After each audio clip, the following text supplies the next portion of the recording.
con el auspicio del Grupo Digamma.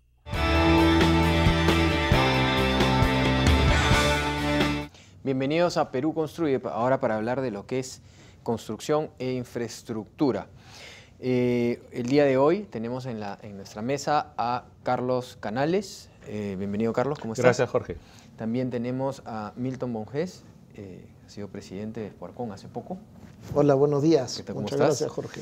Y el tema que nos aborda es oportunidades de desarrollo en infraestructura en el sector transporte. Definitivamente un tema súper conflictivo hoy en día y que vamos a conversar con nuestros invitados a ver cómo es que, con nuestros panelistas, perdón, cómo es que estas oportunidades. Hay una brecha de 57.499 millones, una brecha muy grande, una de las brechas más grandes que hay comparando con otros sectores.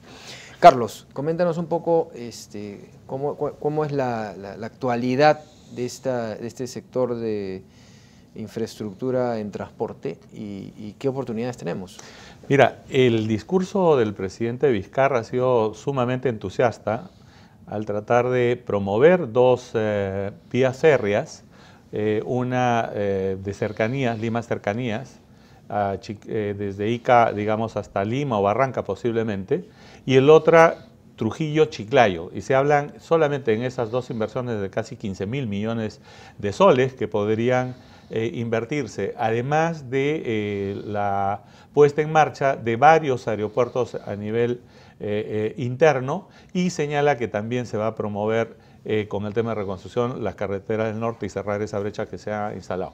Al parecer es muy importante esta propuesta, pero la pregunta que tenemos que hacernos de repente es ¿qué pasa con las infraestructuras que están en Lima? ¿No? Estamos hablando de la línea 2 del metro, la línea 4, la línea 5. Si hoy día la línea 2 no tiene una visión en los próximos 4 o 5 años de ser construida, ¿en cuántos años tendremos el tren Trujillo-Chiclayo?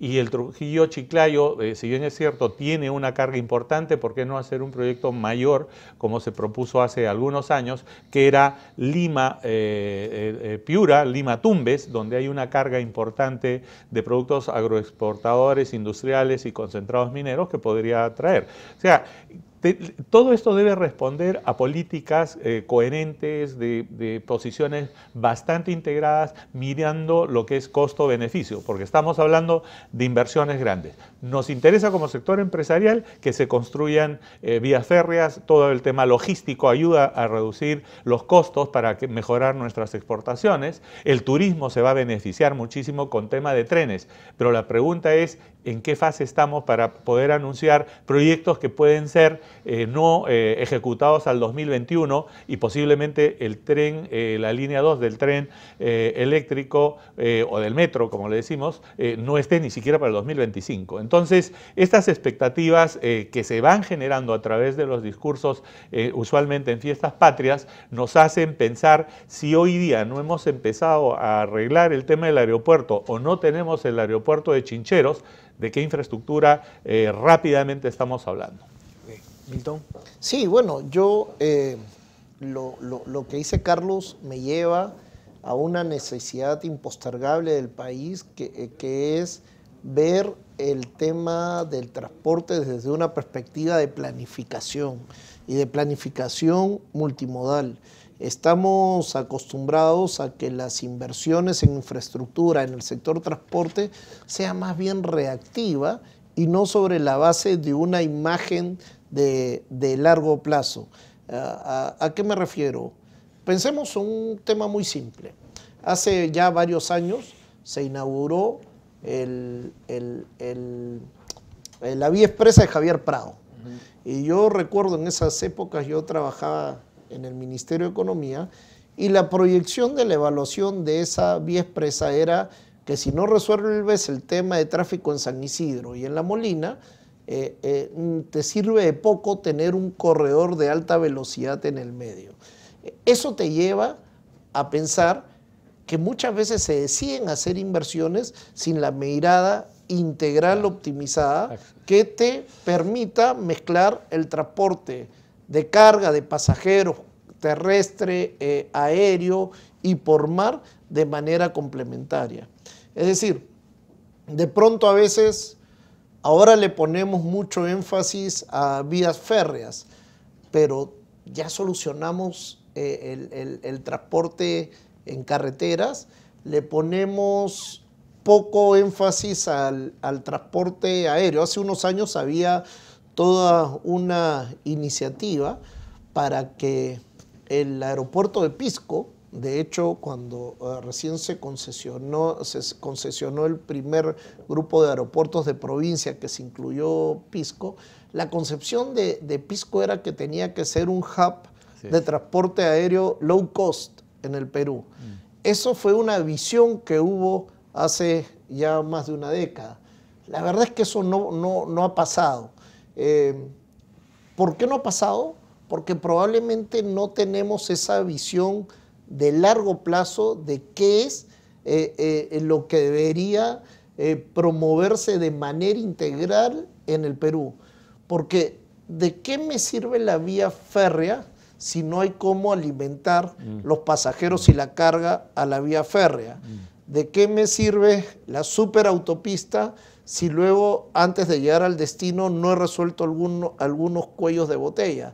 ¿De qué me sirve el aeropuerto alterno o alternativo, más que alterno, a Lima, si es que después no tengo medios de cómo llegar a... ¿Pero quién es el encargado de centralizar todo esto? ¿La Municipalidad de Lima?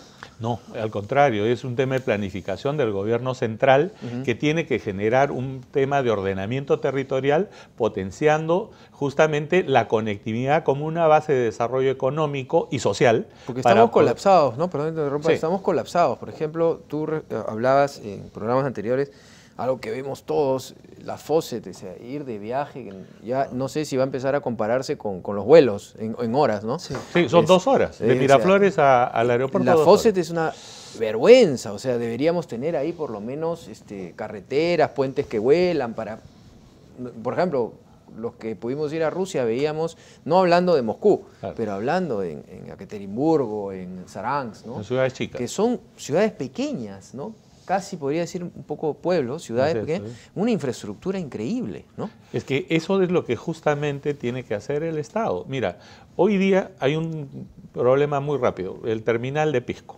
que es un terminal que se concesiona para contenedores. Sin embargo, está dejando de ser turístico porque está construida una zona al lado de la reserva natural, donde cada minuto hay un camión, cada minuto. Te estoy hablando de más de 360 camiones que transcurren durante una cantidad de horas. ¿Por qué? Porque simplemente se está cambiando el concepto de un terminal de contenedores a una terminal de concentrados. Y ese no puede abastecerse tanto y tiene que buscar. ¿Cuál es la vía? La zona turística, la zona hotelera.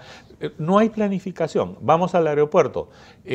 Hoy día se nos dice que el aeropuerto del año 2015, el ministro Gallardo dijo, ya entregamos todos los terrenos de expropiación. Estamos en 2018 y recién se están terminando de liberar todas las interferencias que existen en el aeropuerto y recién se ha contratado al estudio para diseñar la segunda pista. Eso significa que el año 2021 posiblemente tengamos el diseño de la segunda pista y que empecemos a construir el aeropuerto y esté terminado para el 2025. Si eso no podemos hacer entregado en concesión hace muchos años con normas y leyes, ¿tú crees que vamos a poder construir el tren Lima-Ica o el tren Trujillo-Chiclayo? ¿Eso qué significa? Que uno tiene que ser coherente. Si saco un proyecto para la construcción, entregar a la iniciativa privada, si no terminamos pagando de más. Y para terminar esta parte es... no hay una norma de expropiación de las interferencias, no hay una norma rápida de justiprecio. El tema de la brecha se da porque no legislamos adecuadamente acompañando el tema de desarrollo de infraestructura con una legislación que facilite la concreción de las mismas. Ahora, nos hemos quedado atracados con algunas obras, caso el Derby, ¿no? Imagina. Nos hemos quedado atracados por temas de corrupción, por temas de Odebrecht y esta obra que era muy importante cuando se activó, ¿no? Teníamos una fluidez en esta zona y otras obras más que se han quedado atracadas. ¿Qué va a pasar con estas obras? Bueno, es un poco, creo que lo que nos hace falta es ver el panorama internacional y ver cómo otros han resuelto problemas que nosotros estamos enfrentando ahora. Por ejemplo, en la Confecon estuvo el presidente Carlos Neuhaus de los Panamericanos. De la Autoridad de los Panamericanos, y contaba cómo en el marco del convenio con Inglaterra, los contratos han sido diseñados más por ingenieros que por abogados.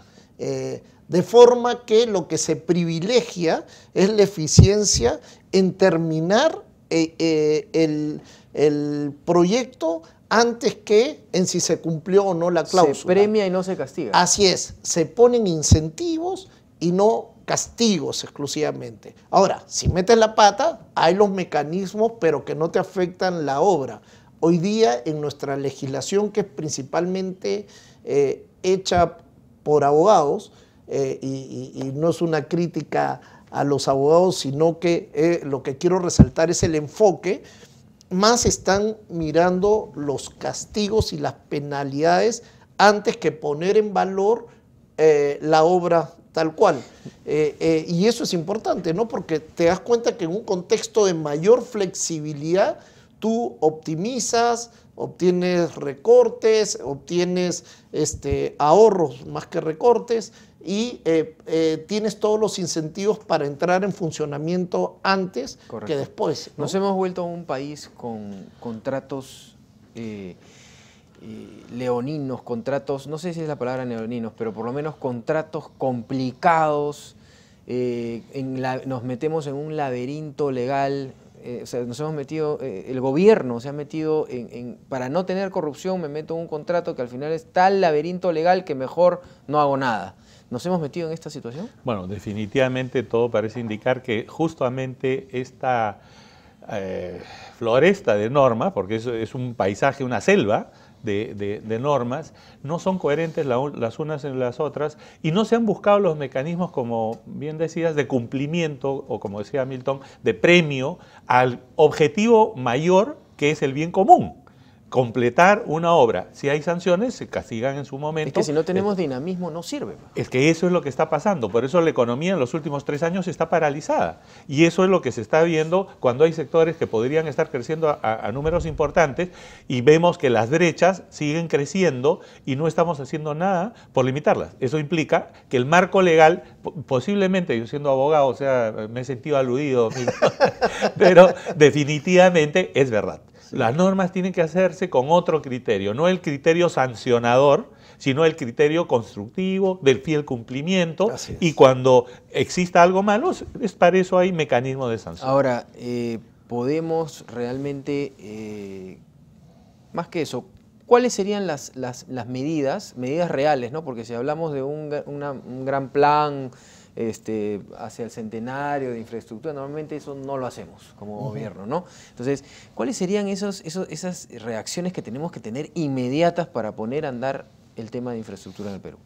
Primero es una normatividad, de repente copiar justamente estos modelos de contratos como es el de los Panamericanos. O sea, cambiar los contratos. Tiene que cambiarse la modalidad de contratación con el Estado. Y sancionar fuera del contrato, o sea, sancionar al que roba, pero digamos, tener contratos que nos den la rapidez de poder cumplir, desarrollarnos en infraestructura. Y no meternos en las impugnaciones que a veces justamente por esa letra chica es la que tú terminas complicado con un contrato, porque dices, no cumplió, que el contrato, el CV del ingeniero no era el que correspondía porque tenía que tener maestría en Londres y no en Huancayo. Entonces, ese tipo de cosas que llegan, y hay que reconocer que se han llegado a un nivel de deterioro de lo que es la legislación, por tratar de estar en el mundo perfecto, nos hemos complicado la vida y tenemos que regresar a contratos.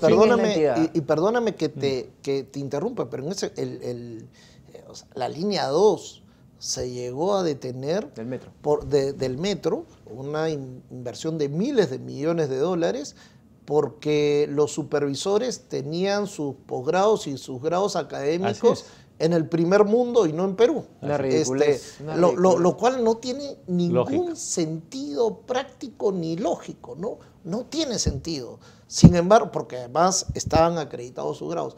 Pero, claro, no se acreditó en el Perú. Y fíjate la cantidad de dinero que se pierde por no seguir la obra, porque no puede seguirse construyendo sin supervisión. La ¿no? entidad llamada a cambiar esos contratos. Mira, técnicamente esto es un trabajo multisectorial, porque la OCE también tiene unos mecanismos que deberían ser mucho más ágiles. Deberíamos trabajar el tema. Parte todo el defecto desde el expediente técnico, desde el perfil, desde la idea, que son proyectos que no están concluidos ni elaborados, pero podríamos ir contratos llave en mano, o otro tipo de modalidades que se incluya la ingeniería, reduce los plazos, pones cartas fianzas. O sea, el modelo que es el inglés, no es un modelo que no existe en el Perú, Así ha es, existido. así es. Lo que tenemos que hacer es que la normatividad se ajuste a ese tema. ¿Quién tiene que hacerlo? El Gobierno Central, Ministerio de Economía, que es el que da los recursos, y los entes encargados para supervigilar. Para eso. terminar, podríamos decir que la infraestructura, porque como vamos a colapsar. O sea, es algo que no se está midiendo y que constantemente empezamos a decir, ya el aeropuerto colapsado, o sea, las vías para el aeropuerto, ya esto El aeropuerto colapsado. mismo. El aeropuerto mismo. ¿Realmente estamos en una emergencia de infraestructura? Yo creo que sí, pero quiero complementar algo que es importante y que no hemos tratado, pero que habría que tratarlo más en profundidad, que uno suele asociar infraestructura con servicio público. Y eso es solo parcialmente cierto. Si yo a la infraestructura no le pongo una estructura de gobernanza en un marco de gobernabilidad, entonces la infraestructura sola no funciona. Lima, por ejemplo, está colapsada. Y está colapsada porque solamente nos centramos en la infraestructura. Sin embargo, cuando tú ves el transporte, por ejemplo, ahí donde deberían haber 14, 15 o 16 mil buses de ciertas dimensiones, tenemos más del doble entre combis, micros destartalados y buses no adecuados para circular acá. Ahí donde deberíamos tener 30.000 taxis formales, tenemos 4 o 5 veces más de los taxis que deberíamos tener porque simplemente hemos dejado todo esto, la parte de no infraestructura, sino la parte de gobernanza y de gobernabilidad, a la de Dios, a ver que se arregle como se pueda. Entonces, si no somos conscientes de que el transporte en Lima, donde es ya un caos y está colapsado, o a nivel nacional, donde hay muchas partes donde también está colapsado, va más allá de la infraestructura, vamos a estar en problemas. Y por eso decía que tener una mirada de más largo plazo, con objetivos claros, con articulaciones entre los distintos modos de transportarse y de comunicarse, entonces no vamos a avanzar mucho. Para terminar, Carlos. Sí, a mí el tema de las brechas son para mí oportunidades. Definitivamente, sí. Mientras existe una brecha más grande, más oportunidades de trabajo, de desarrollo, de inversión tiene un país. Pero también cuando estas brechas siguen creciendo y la población sigue creciendo y las demandas siguen creciendo y los problemas se van agrandando, ya es un tema de ineficacia del aparato público en normar, legislar para solucionar esos problemas. Creemos que acá hay una oportunidad muy grande de tomar decisiones y ahí se tiene que unir el legislativo con el Poder Ejecutivo para poder sacar una norma, por fin, que sea a largo plazo, 10, 15, 20 años, para poder eliminar estas barreras que hoy día están justamente castigando al ciudadano, siéndolo ineficiente en sus tiempos, ineficiente en sus costos y generando un resto de competitividad en todo sentido, y eso se refleja en todas las cifras que se manejan en el mundo. Bien, muchas gracias, Carlos. Muchas gracias, Milton. Gracias. Hemos llegado al final del programa. Quería anunciarles que la revista más importante del sector construcción es la revista Perú Construye. Si usted es proveedor o quiere ser proveedor del sector construcción e infraestructura, publique en Perú Construye. Bien, hemos llegado al final del programa. A nombre del Grupo Digama, muchas gracias por estar con nosotros y los esperamos todos los sábados a las 10 de la mañana aquí por Canal N. con el auspicio del Grupo Digamma.